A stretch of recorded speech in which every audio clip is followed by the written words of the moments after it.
What's up, Chesticles? This is why we have to go to video only because no one gets to see how I dance each and every time to our opening theme music. We're gonna have to incorporate some video then, I guess, just to see you dance. Exactly. Then I'd have to wear pants. Yeah, you'd have to wear pants, and you might have to get a better webcam than the one you have right now that currently views Well, you from like 1,000 feet away. I don't know what you're talking about. Like honestly, Lights, camera. I I've feel got the action, baby. I've got the action. I feel like Xbox Live like cam would be better for you. You might just want to go pick up like an Xbox One, like put that camera I out. have one. We got two of them here, actually. Oh, okay. Well, then we'll just use that thing. Do a Xbox chat while we record. I'm going to take Polaroid pictures of me and post them up as we chat. That could work too. I mean, Gotta honestly, wait until I shake them. I have a Polaroid. We were gonna bring it to Adepticon, so they sell Your those now. Polaroid? Yeah, like they sell like new modern versions of Polaroids. They're pretty cheap. It's like $60 on Amazon, and like the film's actually pretty pricey. But it's a pretty cool quality Polaroid you get. See, I have a list that I'm going to stick to today on our topics because my favorite thing that I've heard so far from us on our podcast is you never stay on topic. And I'm like, you're damn well right, I don't. Oh, who's saying that? Do you getting that a lot, or is that just a Yeah. couple people? Multiple segues. But Well, we're- tell the- them to get the ready king for our segue. tell them to get ready for our ETC Remembrance episode that's coming out soon, where we literally never stand. It takes you 37 minutes to tell a Ben Moley story because you continuously get derailed. Nothing wrong with that, baby. Nothing wrong with that. Let's talk some wolves, dude. Yeah, sure, no problem. Dude, I'm actually pretty psyched about this. Wolves hold a special place in my heart. One, because I had never played a Loyalist chapter until I played Spaceless, because I played Chaos, I played some Eldar, played some Dark Eldar, and I was always Death of the False Emperor. And I said if I was ever going to play a Loyalist chapter, I was going to play Wolves because they're the only chapter that basically told the Emperor to go fuck himself, and they stayed a legion. And they cruised around and they do the dumbest shit in the universe, like their boarding actions of loading Terminators into cannons and shooting them at other people's ships and then using chain fist to cut through. I'm just really excited to see whether or not like Thunderwolf Cav make a comeback and how much of an impact they will have. As far as the fluff goes, I was never a huge Space Wolves guy. I was always a Blood Angels guy. So I was more about the vampire. Dude, how can you be more in Blood chapter. Angels? The Space Wolves were literally the Emperor's assassins. But they were, yes, they were. To kill people specifically. I don't know if, yeah, you're right. I mean, I think that was more about Russ and not necessarily about the chapter in general. But yes, but Lehman Russ did pretty much go and bitch slap almost every single Primarch. And also, he got drunk and walked into the Eye of Terror because he doesn't believe that the laws of physics apply to him. He wasn't drunk, though. He just did it. Or maybe he's always drunk. That on the map, it looks like it's like 3 inches away. Why wouldn't I just walk there? Yeah.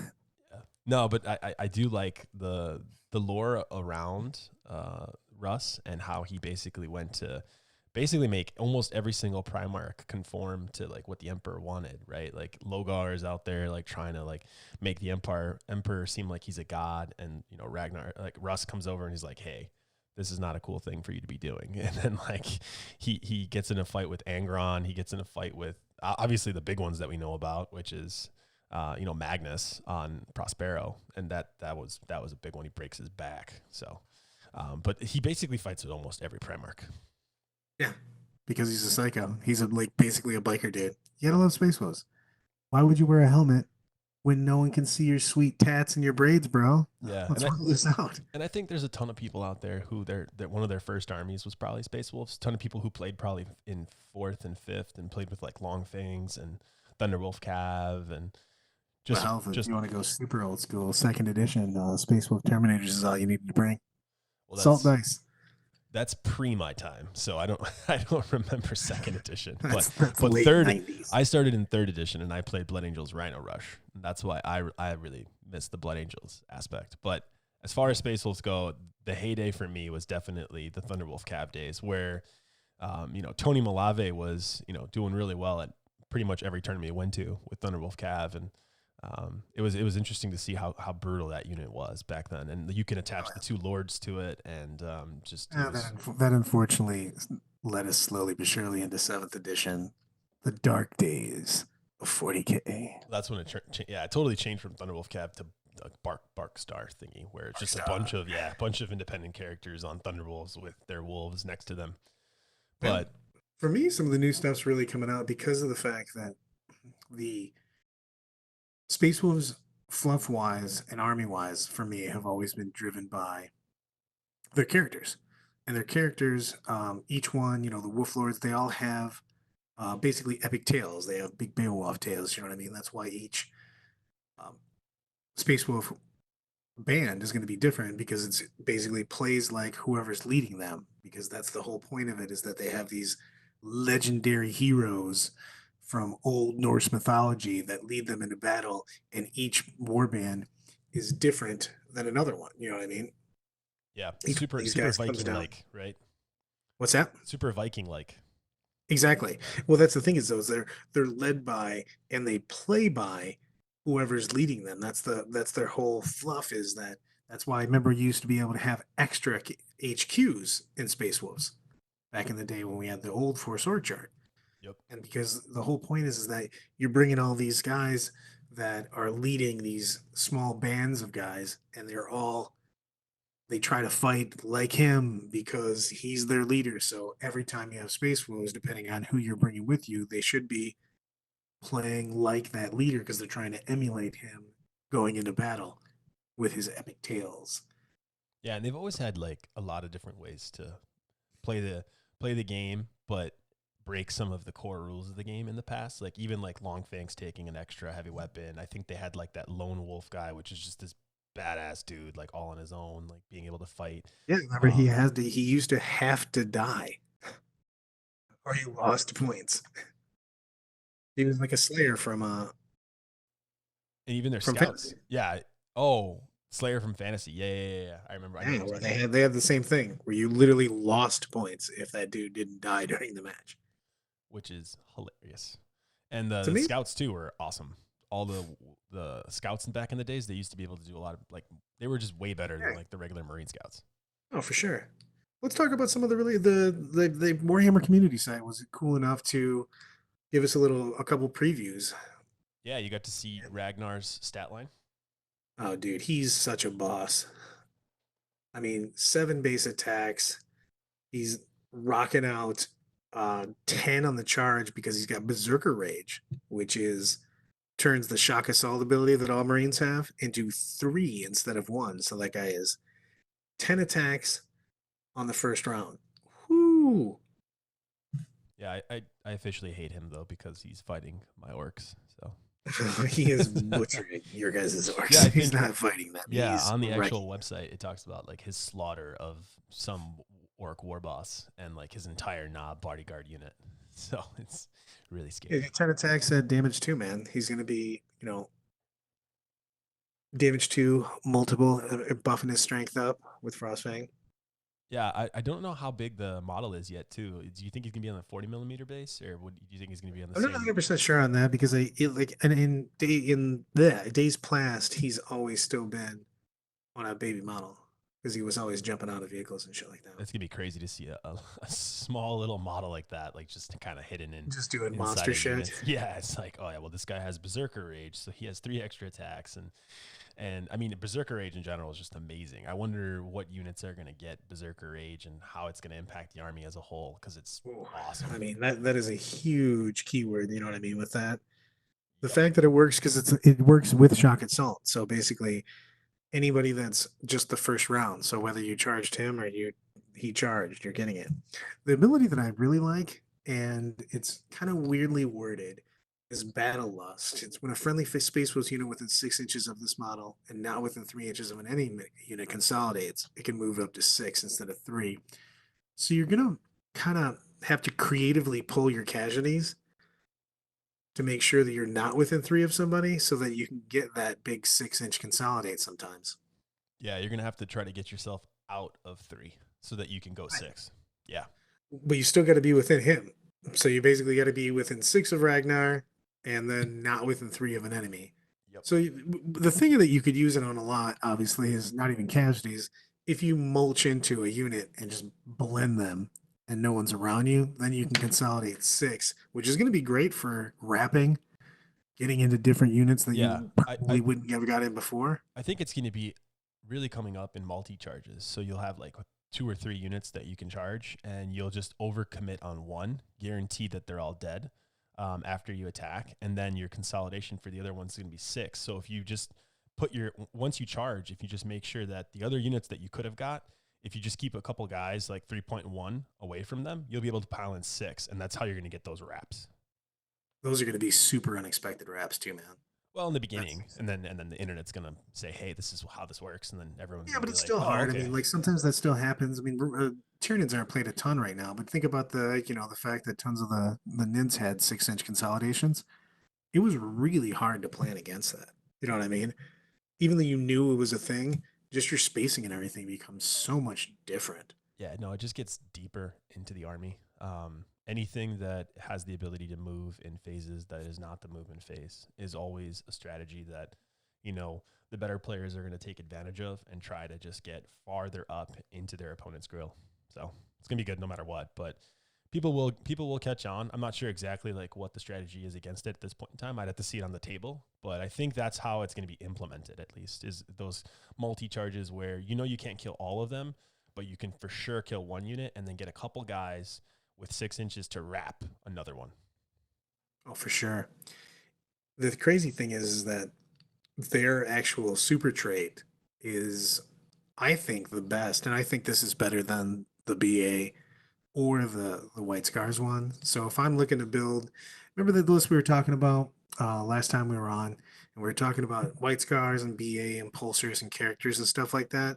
Yep. You can do everything that you can do with those guys with these space wolves, but better, I think.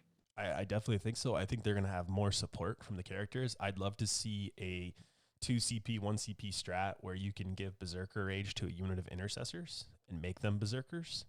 And then Oh, you have dude, just getting basically an crazy going on that. entire, yeah, you I have mean, entire their six man super trait unit. though is just amazing. You're looking at Witcher and the Assault Doctrine. Rolls of 6, unmodified, so you're not basically buffing them up. Are just an auto and another hit. They're basically like the not gauze, but what's the other Necron one that gives you 6? Tesla. Tesla. It's Yeah. like Tesla. Yeah. Except Basically, just one boom. instead of two. And then Yeah. just there you go. Instead of 1, it's 2. Yeah. And if you're rolling just a ton of dice in the first place with these different hand-to-hand units, man, it's like freaking deadly, baby. The thing is that also that works on the characters and Ragnar and stuff like that. So you're getting dudes that are just hitting you with serious mojo. Yeah. And as of right now, I think Ragnar can take that mojo and go in the vehicle with some of them too, probably. Right. And And the thing just is that you cruise remember up. the Space Wolves are already +1 to hit in the first round of combat. So Yep. you're looking at dudes that are just wrecking stuff. You know what I mean? Yep. Um, I just putting think a huge amount of. Space Wolves with Blood Angels could even be grosser. You could take Yeah, but like I the really best like their parts bow. of I both. do. That's one of the ones that I actually think that I like their Their extra ability by being their pure. extra ability. Yeah, Yeah, because I yeah, don't really care a whole lot about the BAs. I mean, it is an extra attack, but this is like not in the first round. This is not anything. This is just when the assault doctrine's active. If you are in combat, extra attacks or extra yeah. hits, not even extra Which attacks, which just is straight up extra hits. which could be turn 3, 4, 5, and 6. Exactly. I So mean, you really benefit from this, and you don't have to be making a charge. You don't have to do anything. It's just if you're fighting, you get extra hits. That is going to be a big deal, man, because that just adds up. yeah, I Because I think think that like a unit, a very aggressive, the same type armor we were talking about with those impulsors and stuff like that, getting your guys there. These dudes coming out are actually going to put out a surprising amount of hits and wounds. oh yeah, with the +1 for sure. And I think like I said earlier, if there's a way to get that battle lust or berserker rage, I mean, on the majority of your models, if you're getting it on a bunch of characters, if there's a way to get an aura ability of it, or if it can just go on intercessor units, that'd be awesome too. But yeah, in general, they're gonna get a ton of attacks with +1 to hit, and in the assault active doctrine, and 6s will even be more attacks. So it's really gross. I like it a lot. I think this is going to be fun. It just sounds like a fun. I was already having fun playing around with that BA White Scars. Also, Mr. Jason Snagowski, got upset with me because I didn't mention him. Because when I said I was playtesting and he with a list, I was playtesting with him and I came up with it. It was his original idea, and he was wrecking with it. And Yeah, you he gotta got give a little hurt on me. you He's gotta like, give "Man, why'd credit you where leave me it's on the due, cold?" Brad. Jeez, Huh? you gotta be giving credit where it's due. I know. He said that. We were talking. He goes, "Hey man, thanks for not giving me any credit whatsoever when you told everybody all about my what I was going to take to Adepticon, but just didn't bother to mention my name." I was like, "My bad. I'll put that one on my bad." Yeah. I wrote one down. He's in the black. Yeah, you got to take care of people who are giving you the ups, right? So when I came over to Glass City and I played Jeremy Applebaum on his sisters, and I went to LVO, and people were like, "Hey, can I ask you questions on sisters?" I'm like, "Sure," but Jeremy's really good too. So feel free to go ask him, because I basically stole his list and played it. So Well, I don't come up with literally any lists unless I've played nonsense against them because he pretty much comes up with the worst ideas ever and wackiest combinations every single week. And then I know they exist, and then we play around them from then on. Because he'll find the most obscure combos. well, that's the best thing. Having somebody in your group or having a close friend of yours who maybe isn't going to all the tournaments and isn't a part of like group think, like the big group think idea, I think is where you get sometimes a breath of freshness where you're like, oh, I didn't really consider that before, and then that could spiral into another epiphany on something else, and that can keep going and going, and that can lead to building a whole army list. And I think that's key to have people like that help you out and just getting games with you. And we get in a lot. So let's talk about the zero CP strat. I don't think there's any zero CP strat that there is in the game. No, that's called free. I feel like somebody who wrote the Space Wolves Codex is really into Bernie Sanders or something. I don't know. Oh, now because then everybody would get the CP that you get. Yeah, everyone gets the CP. It's not even a But it's Space Wolves cool. thing. I mean, you have to do something. It's not like it's free. No, You no, know I what I know, I mean? know. I'm Well, just kidding. the stratagem zero CP, and if you kill a character, you just get a command point. That is crazy, man. That is so good. I mean, it's not going Headhunters. to come into play that often, but I mean, there's nothing else besides killing the character. So it's not like an enemy character has to be killed by like your warlord or something crazy that you've seen before with Well, some of these things. It's just, hey man, a character died. Cool. How about you just get a CP? yeah. Okay. What's going to be funny though is like you this is going to happen. You're going to be in turn 3, fight phase, kill a character, right? And then you're at the end of the phase, and then you're like, okay, let me do morales. You're doing morales, and then you're like, all right, well, I think that's the end of the turn. Let's do the score. Oh, by the way, I killed the character, so I get a command point. And then your opponent is gonna be like, nah, you're supposed to declare that in the fight phase, man. You didn't use that stratagem in the fight phase. It's the morale phase now, so you don't get it. Boo. They Brett should have been playing by intent. Brett hates that. Go listen to the OMB. So all Old man Space Brad Wolves, tells you how it's going, baby. all Space Wolves players are going to open up their game by, hey, if I kill a character during any fight phase, I'm going to tell you right now that I'm going to use the knowledge of the foe stratagem during that character's death to get that CP. And then every time they forget, they'll be like, I told you in the beginning. Like, and I wrote it on this paper right here. It's written Signed. here. This is your signature. I forged it, but no one else knows that. So it's if the it's judge notarized. comes, I'm going to 3 witnesses. So. Like, who are these people?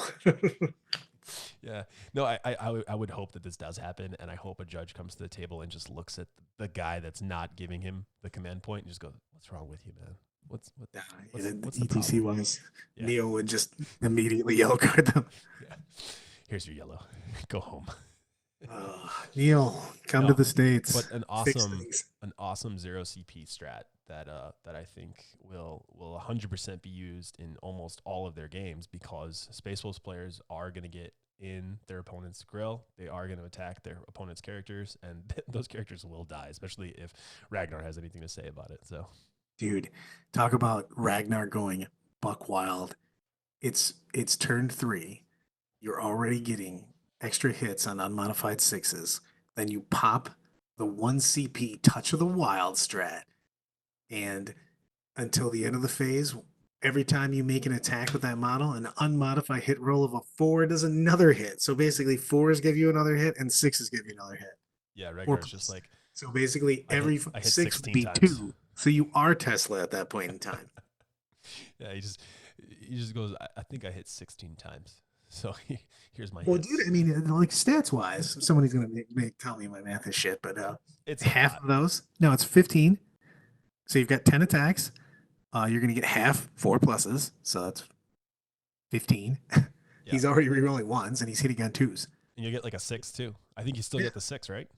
yeah. So you literally get 16 to 17 hits. Yeah, that's why I That's just did just that fast in my head. I just said 16, It's but just that's what I so did. nuts, man. You're like, That was the same hey, process. who is that? Yeah, that's that guy over there. that one model. Yeah, he just literally jumped off the top ring rope and just put the beats on you. He put a finishing move on you. Yeah, and the community doesn't currently have the rend or the damage, but it's going to be really good. He's damaged too. Oh, he is damaged too. Yeah, they did say that up here. Yeah. Yeah, but in his weapons always been either +1 or +2 strength, so it's going to be more than four. How about that? So, Yep. I mean, Way to that's put the just, hurt. and that's a stratagem for any of the characters, dude. You can make your Space Wolf, your version of Smash Cap, your Thunder Wolf Cap, you know what I mean? Whatever you're doing, he pops this, and you're looking at, 6 or 7 attacks. A lot of those guys are probably going to have the option for uh, Berserker Rage.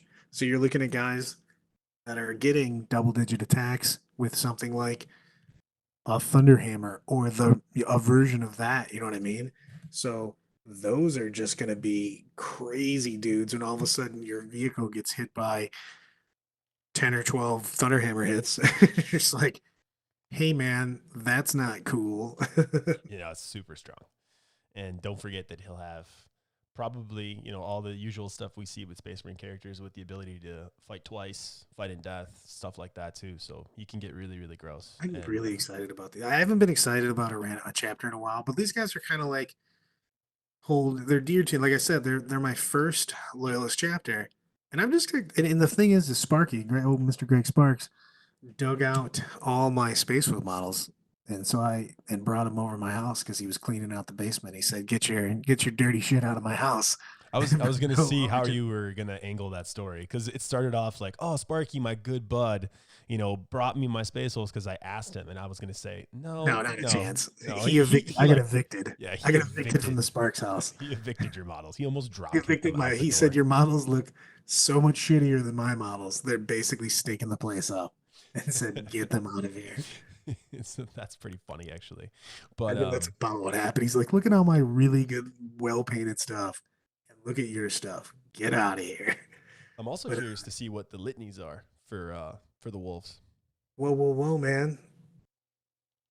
Are they even litanies? I mean, they are litanies, I guess, but they're from the wolf priests, not the chaplains. Correct. Yeah, yeah. So Way it's the to exact same thing. way to make sure you hit your lore some more. By the way, Space Wolves have priests, guys. Hey, they used to not be able to use psychics. They had Yeah, that was they several of the controversies that Russ would have to go and crack yeah. down. Well, Like, they yo, they remember they controlled the weather and stuff like that. They didn't actually use psychics, even though they were 100% using psychics. yeah, the White Scars, the Khan, he was pretty pissed when they told him no more psychic powers, buddy, and he wasn't very happy. So Russ had to enforce that stuff. But anyways, yeah, the Wolf Priests and some of the litanies they have. One of them is already on the community. Do you remember that one? Yeah, it's the one that adds one to the damage of everything's hand to hand they put out, but there's going to be a ton of hand to hand. I'm assuming. But when you make a melee attack in a monster or vehicle, so anything that has the monster key, basically monster or vehicle keyword, you're adding one to the damage for any of those weapons, which is I think pretty damn cool because there's a hell of a lot of vehicles, a lot of things that have the vehicle keyword, and there's a ton of monsters out there. And this So if you're rolling into those, already getting bonus hits on sixes, and you're doing extra damage to them, these guys seem like white scars, but on PEDs right now. I mean, that's what happens when you get sweet braids. Well, I think also in like the mirrors, like not necessarily a Space Wolf on Space Wolf, but well in that one too, but also like the White Scars list that we were talking about before, and Blood Angels potentially using, impulsors and trying to go up on the board. The Space Wolves are gonna kind of have this litany as kind of like you know, a, a special strategy just versus that army where they have the ability to kind of get some bonuses against those vehicles, I think. Oh, for sure. I mean, you got to figure you're doing it against, all those big tanks and whatnot, but you're also doing it against tons of hell. You can get it on a Thunderfire cannon, dreadnoughts, anything that you're touching. You're just making quick work of those. Yeah, and also like fistless too. Like if you run into that old fistless back in the day. Oh man, I like saying back in the day because like the last week with this yeah, I was coronavirus at saying like a home. week ago. Yeah, that old fist. But it feels like it's been a month. Like I feel like I've been home for a month. Has felt like a hot minute. Yeah. But that you could do. The thing is you can get those multi assaults like we were talking about too, and you can actually do some serious damage to them because you only need a few hits and wounds. If you're doing two instead of one, I mean, it makes a big difference. And those people that have played White Scars before will tell you, you know what I mean, that when they played them pure, getting that +1 damage is kind of a big deal, especially in certain times in the game. Yeah. And I think the I'm relic they torn on released. this next weapon that they Yeah. Go ahead. revealed. No, it just the thing is I take a power axe so infrequently for one, and it's a relic, but it has the same stat line as a power axe. It's just strength +1, AP -2, damage 2, but against monsters and vehicles, it's damage 4. Yeah. So that's And pretty boss mode. you mix this with the litany and get it to 5. It's like the Monster Hunter, the old with the old Space was when you used to be able to choose the different tails for each guy, you know what I mean? That had Yeah. where you could assign the bear that, you know what I mean, different guys. That was the one where you couldn't be insta killed, which doesn't exist anymore, kids, but Yeah, no, I forgot what they're called, but I remember what you were talking about, where you can basically pick the one you wanted, the trait the trait table you wanted for the weapon. exactly. Yeah. Yeah, instant kill, by the way. Wow. Way to Sagas of the Beast, Bear, Slayer. Those are the sagas because those are the epic tales, the sagas. You know what I mean? Yeah. That's what basically your army was different depending on. And I did like the fact, and I hope they're doing this again, where they made each one unique. Like you couldn't double up on those. Like if somebody else had Saga of the Bear or whatever, no one else could take that. And I really really like that because it made all of your characters. I mean, I still want to win. Let's pause this. I'm still going to power game the shit out of this. I just really like the lore also. You're just let's reminiscing. not think I'm going to bring some sort of real fun army. Next time you guys play me at a tournament, I'm not going to bring a super army you're going to be happy to face. It's still going to be broken. It's just I also enjoy reading the fluff. No, yeah, you're right though. The sagas and having them be independent, that'd be really cool. I mean, it'd be really. I mean, I know what you're saying though. You're hoping that the mechanics of the codex make sure that these things are all independent in your army and you're not able to abuse them. But whatever you are able to abuse, you're going to. So I got you. Yeah, it's just I think that they've always had a unique playstyle, and I really was disappointed so far in Space Wolves in 8th edition. I mean, they just didn't have a place. When's the last time you saw Space Wolves? Never. I mean, at the very beginning, I think like 3 people were bringing a bunch of Thunderwolf cavalry and just trying to get in your face. Yeah. But then, every other Marine army just did it better. I don't But even man, think. Well, I'm Marines really weren't even excited around for back these then guys. either. I don't really think. I haven't seen Space Wolves in a while. So, but yeah, I mean, these haven't been on the board. And like I said, I've been staring at ever since my Space Wolves got evicted. Once they got their eviction notice, I've been real excited about throwing them down. I've got old. I got it. Well, the problem is I've got a bunch of Marine Space Wolves, and they have runes on their bases and stuff. And then I was like, man, I'm really excited to put these guys back on the table. And then I realized that every single one of my Space Wolves is on the wrong size base. Well, that just gives you the opportunity to make new bases, and we can make a whole video on that about how Brad makes bases.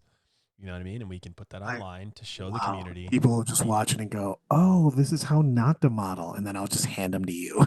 I think that's important though, right? You can show people how not to do something. That's always a good thing, right? Because there might be some misconceptions out there and how to approach those type of things. And I think you would do the greatest job at making sure you hit each and every one of those misconceptions about how to do basing.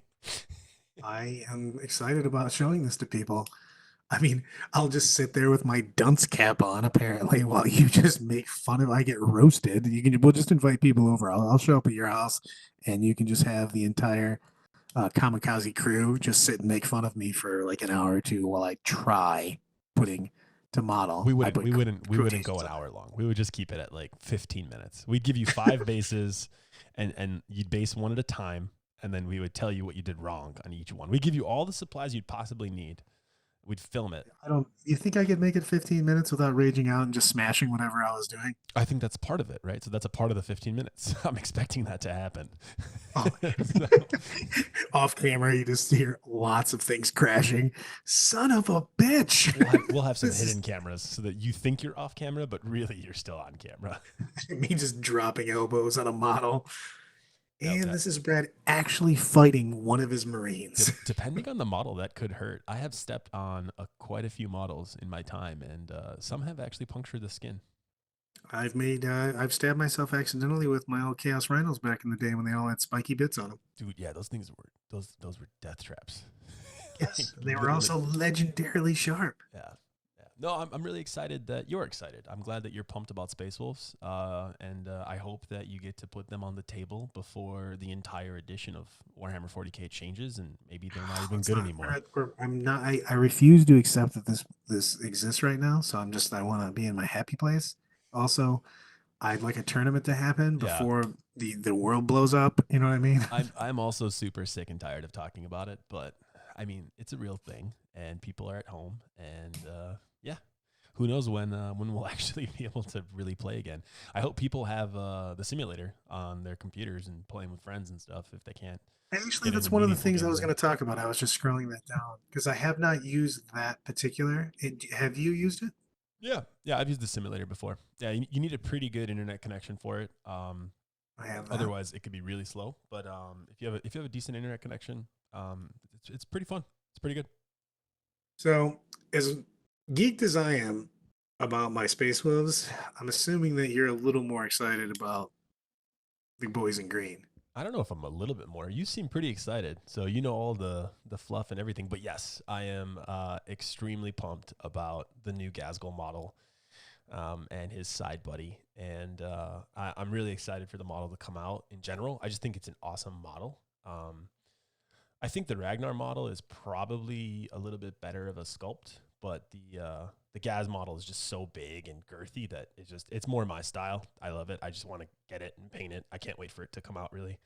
I Um, really like that. I like that model a lot because I think that he's not had a good sculpt, to tell you the truth, no, in I think previous. yeah. I mean, most of the orc stuff that hasn't been redone. Like look at boys. I mean, boys desperately need a new a new sculpt. But and that's why my last orc army that we made, we used all knob models, like new knob models as the boys. And I used a lot of flash kit parts on a lot of just regular guys. It just made the whole army bigger. But yeah, no, Gaz looks really cool. I'm really excited to see what kind of base he comes on. It looks like it's at least a 60 mil in the on the community page.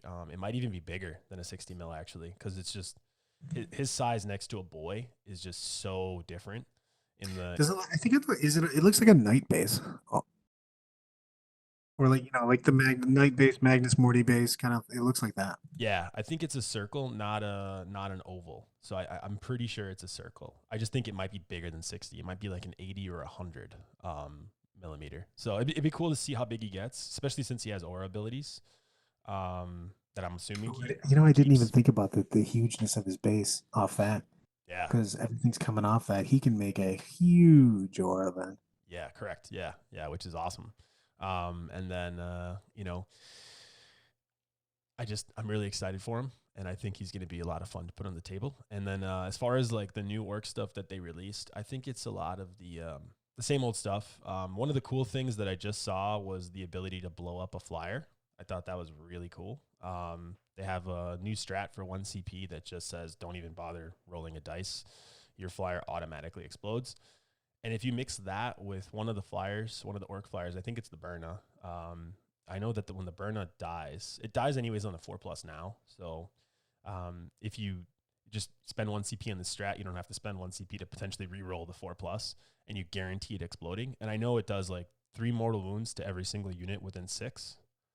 So if you take this 1 CP strat, you can basically make a Berna flyer explode in like a particular area in your opponent's army and just do 3 mortal wounds flat to like every single unit in 6 inches. That can be pretty gross, especially if you like shoot a unit too. So you cause some wounds to something, then you know you're going to die. I have a question for you in Yeah, the yeah, go ahead. community.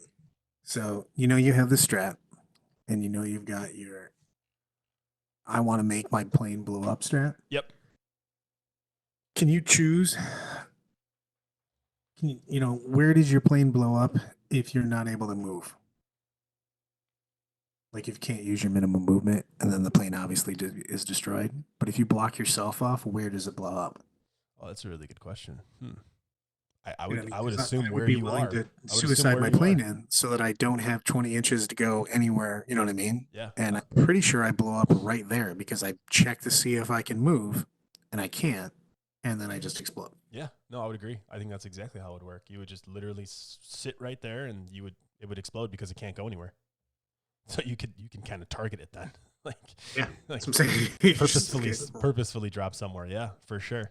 Well, I also think that your opponent's gonna most likely want to kill the flyer because it's gonna do damage to their army. It's gonna kill backfield objective units. But yeah, they can wait tactically and understand that if they kill it, it's gonna do all those mortals.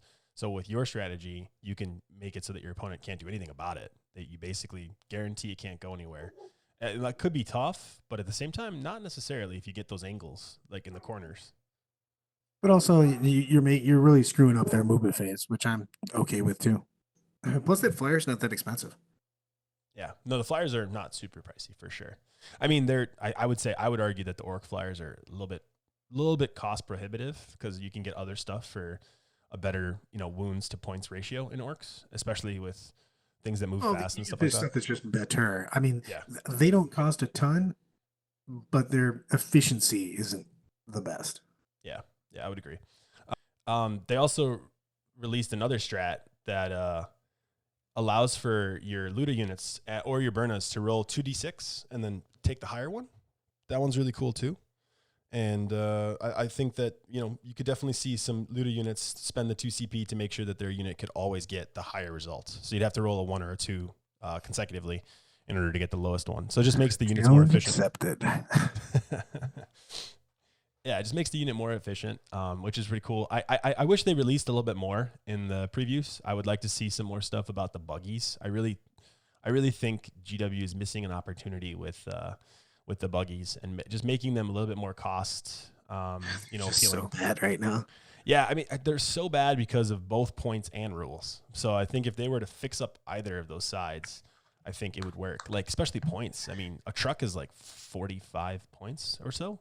So I don't. Just so weird because of the fact that buggies were broken for a long, long time. They were amazing.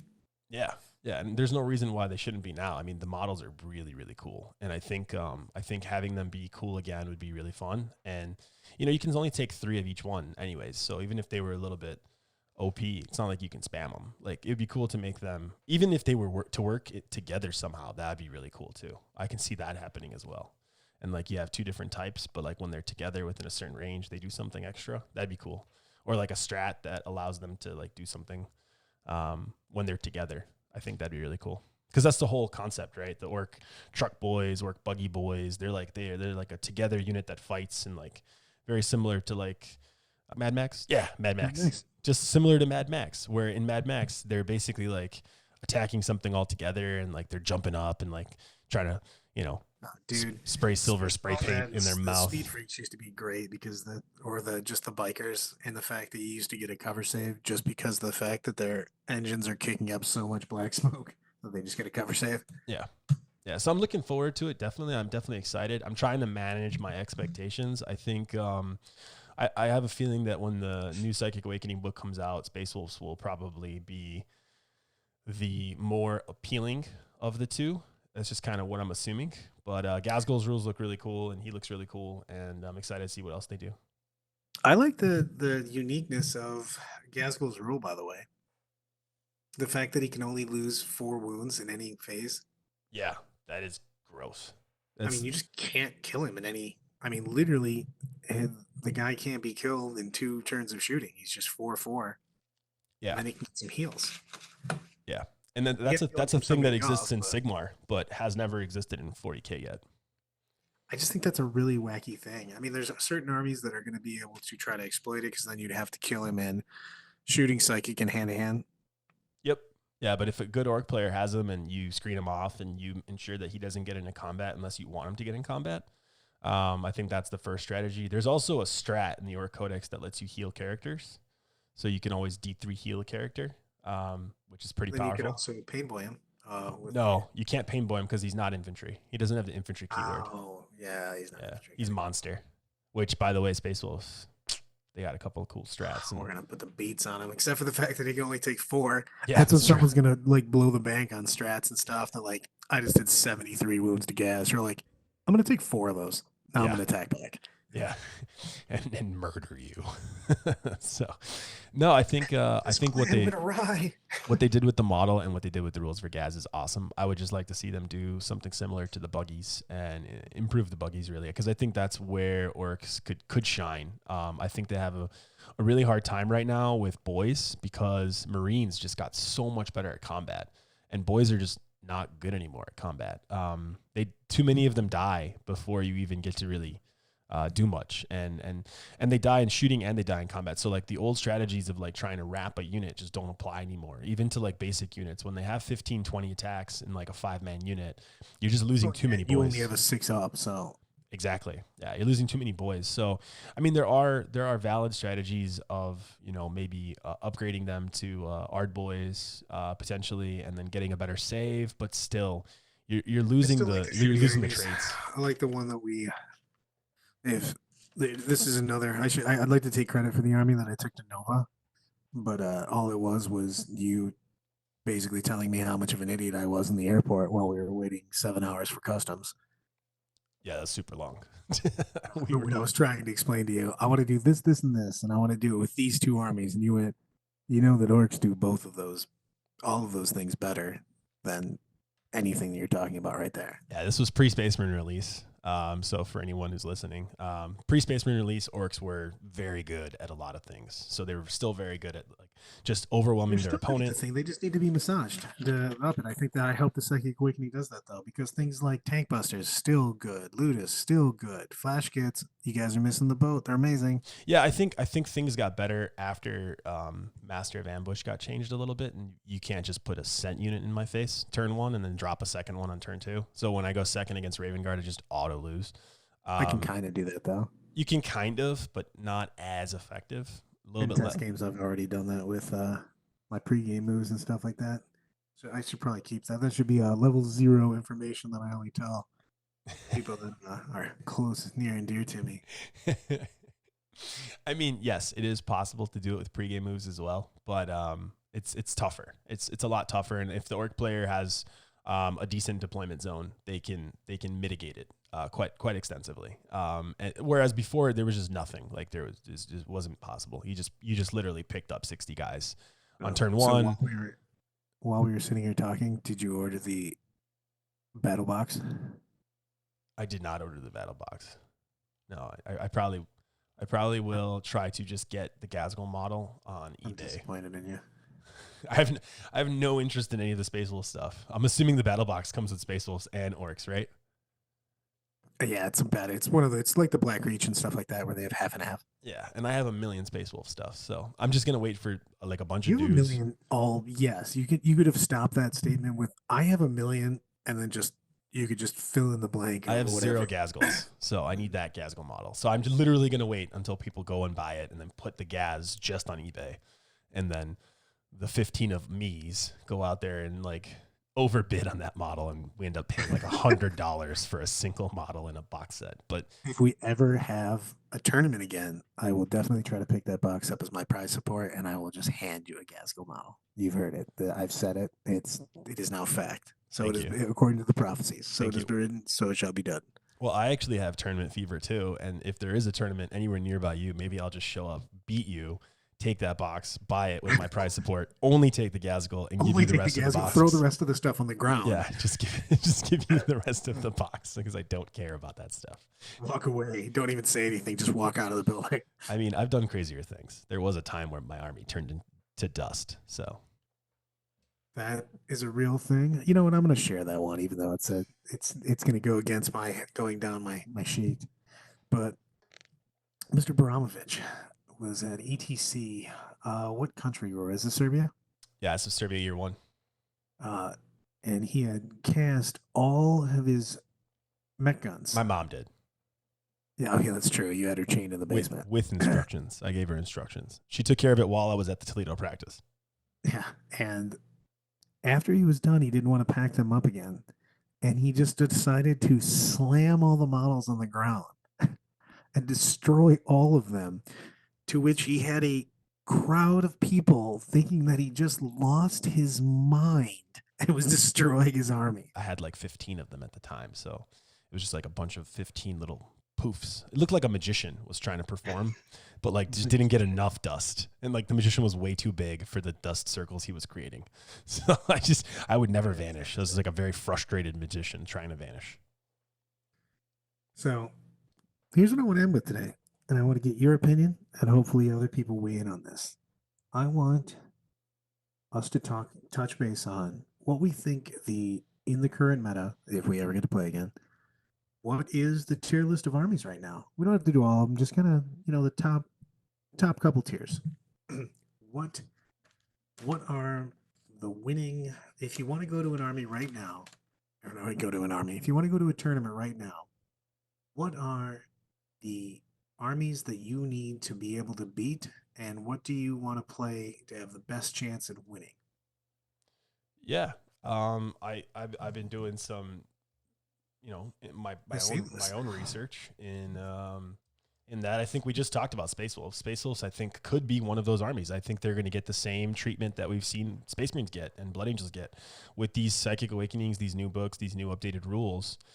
I think we'll definitely see a Space Wolf aggressive style build be one of those armies. I would also say that I think, Grey Knights, we talked about them before. I think Grey Knights are on that list for me. Eldar, I think, are one of the top armies on that list, and Tau. I think Eldar and Tau, after the Space Marine nerfs and Space Marine hits, where you can't stay in dev doctrines, you have to transition through the doctrines, and it hurt a lot of armies. And some of the changes to, some of the war gear and some of the relics and some of that stuff that happened, about a month ago now. I think that made Tau and Eldar even better. So I would say Eldar, Tau, Grey Knights, Space Wolves, and then the usual Marines that you see. Just bundle them all up in that fifth category. Yeah, I think that Eldar, I think Eldar is really strong right now. I think it's got a good place in the meta, especially after the Marine nerfs. Oh, yeah.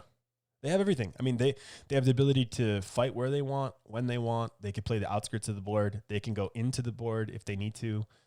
They can put a bunch of buffs on themselves. They can be very defensive or very aggressive with their mobility as well. I think they have two I think they have three unique type of builds. Like you have the deny list, which, it's like Wraith Lords, vehicles, just basically stopping anybody from trying to get a kill on you. Yep. And then they've got the more standard spears and maybe mixing in Harlequin type things, with lots of casters. And then you've just got I just talked to him today, actually, the Matt Shuckman build, which is him playing Seer Council again, old school. Yeah, I would agree. Yeah. Yeah, I think that on there. And it's more of a deny. It's just using the distance and stuff, but you've got options, and I really like that right now in the game. I think that we're going towards, and I really wish we had more time in 8th, but I like where the game is as far as I think that you have, after the nerfs, they did a great job on nerfing, but keeping everything still totally viable. It's not like you can't play hands, fists, Raven Guard, whatever, but it makes everybody come in the middle. You've got so many armies. You just listed so many armies that you can win a tournament with. Chaos, Possess Bomb, Grey Knights, Eldar, Tau, any of those Marine builds, you're not surprised when you see anybody win a tournament now with those. They're good, solid. I would throw Sisters in there. You didn't really touch on those as much, did you? No, I didn't mention Sisters. I just gave you my top 5. So I gave you Tau, Eldar, Grey Knights, Space Wolves, and then just regular Marines in the other one. I'm only separating Space Wolves right now because we haven't seen the book yet. So we're making a lot of assumptions, but I do think they're going to be really good. Now, whether or not they're going to be equivalent to the other Marines, I'm not sure, but I'm going to put them in my top 5 for now, given what I've seen. I think that an IG sisters combo is going to be in the top 5. Yeah. I mean, I'm 'Cause it getting a just lot has of questions it has online about answers. sisters. I really like the answers. I like anybody that see. I think that the Space Wolves and BA list and White Scars list, I think they're very very good. But they don't have answers to everything. They just have their aggression. Like the sisters IG list is like a counterpuncher list. It sees what you're doing and it tries to answer. You know, it waits for your aggression. Boom, then it comes back. Different Definitely. playstyle. No, I would agree. I would 100% agree. Yeah, the sisters really, they kind of care what you do, but ultimately they're just looking at how to react to what you do. And I think Eldar is very similar to that too, but Eldar is a little bit better because it has the mobility to do more about it. Yeah, they can also dictate. They can do. Correct. They've got a chance to high roll you with their speed and getting on you turn one. Especially now that you know, oh man, with the new ITC and you just know you can't get seasoned on, you can just deploy so aggressively. It's just crazy. Yeah. Yeah, I mean, those are the lists that I think are really popular now. But like I said, we may not get an event until 9th. So, and who knows if 9th changes anything or if it just streamlines the whole thing. Which disappoint. I mean, obviously, it disappoints me because of the everything that's going on right now is horrific. But as far as just concentrating on just the game, it does disappoint me because I really like where the meta is right now with more stuff coming out. Like I feel like we're just now getting our stride with more armies. So like a while we had we had Space Wolf dominant, or Space Wolf. We had Space Marine dominance for a little bit, and things got nerfed, and I think everything's in line where so many armies are now viable, and that's super cool for me as a competitive player because it's not like I just need to plan against. You can't just counter the meta by taking this one army that you know is really good against this army. You have to worry about 5, 6, 7 potential really devastating builds, and I think that's super fun in the meta. Yeah, I think the new thing that I would consider is really just evaluating your mission format. So really just kind of understanding what all the missions are and then what lists you're considering to look at and play, and then really kind of just being honest with yourself on how that list does in the missions. And we know if you're playing ITC, you know, you got missions 1, 5, and 6, all static objectives. You know where the objectives are. You know what the bonus is now for all of them, all the missions, but you know that these are static objectives. So you have to make a list where you can plan how you're going to target those objectives in missions 1, 5, and 6, and then 2, 3, and 4. Mobility and stuff, anyways, now because you got to figure you have 4 missions that have 5 or more objectives. Yeah, and the bonuses are so much easier to do than they used to be before. It's nice. yeah. I mean, and then missions 2, 3, and 4, you're placing them. But like you said, yeah, mobility is going to be important, of course. But having just a general strategy would be ideal. In if you don't have mobility, if you're playing an army that isn't as mobile, that doesn't necessarily mean you're not going to be able to come up with a game plan. You should just make sure you have one for missions 1, 5, and 6 where they're placed already. 100%. And then You need to make sure that you know pre-game. And I've talked to people about this more and more, clients with that. You have to have a plan to win the game, not just a plan to not lose. You want to know what you're trying to do before anything happens. You're like, I need to be able to move to this objective. Who's going to move to this objective? What unit's going to try to get there? That's a big, big thing. exactly, yeah, and you want to make sure you have a strategy for those other games too, where you're placing them. So if you're placing the objectives, have a good understanding of where you want to place them. Are you going to want to go first or second against this opponent? How is that going to dictate, the end game? So if That's you're what going you're second playing against too. Yeah. You don't want to. You definitely don't want to place objectives. Behind terrain. If you've got an army that you don't have any indirect, and your opponent's got a really hard to dig out type of army, he's just going to hide and never give you those objectives, and all of a sudden you're giving up hold more and probably something like engineers or whatever else he took as secondary. Yep. I think that's going to be the real key. So it's going to be evaluating those armies that we mentioned earlier, and then also evaluating them in the mission and having that game plan. Like, have a game plan for each one of the armies you're going against too. So that's going to be the differentiating factors. Are the players who took the time and effort to either have a strategy or they played enough games to have a strategy, and they kind of know how their list performs on the table, and they know what they're going to do. those are the players that are going to really win. And I wouldn't be surprised to see any of those lists we said earlier win any of the GTs that come up. Maybe, I don't know, in June or July. Hopefully soon. I mean, hopefully by ATC American Team Championships, things are ready to go, because I think that things are in a really good place as far as just the diversity, and I think it just makes the tournament going so much more fun. Even if you're a casual player, man, you know what I mean. Playing in a 5-game tournament and playing 5 different armies is super cool, as opposed to playing, how it was for a little while when you played 5 Iron Hands players. Yep. Yeah, and I think it's only going to change as we go forward. So I think it is really sad. Everything that's happening is very sad.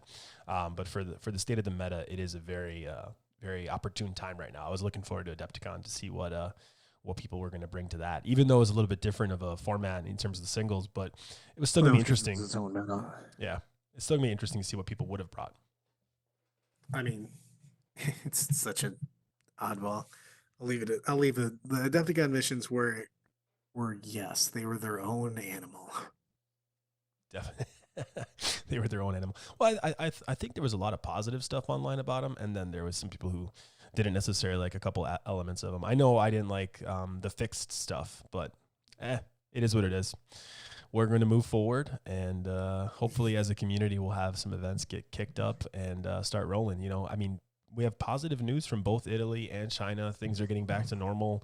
People are going back to work. People are outside, so hopefully after a while of this whole quarantine / blocking of the large event type of things going on in the States here. I'm really hoping that the BAO guys get their event off. That'd be awesome if they do. So it'd be really good news. I can only hope so. I really hope so for everybody. But anyways, I think that was a good chat today, Brad. Why don't you sign us off, and we'll be done for today. Can do. Remember, old Man Chester says, play by intent, roll your dice in the open, 40K Santa will make all your Forge World dreams come true.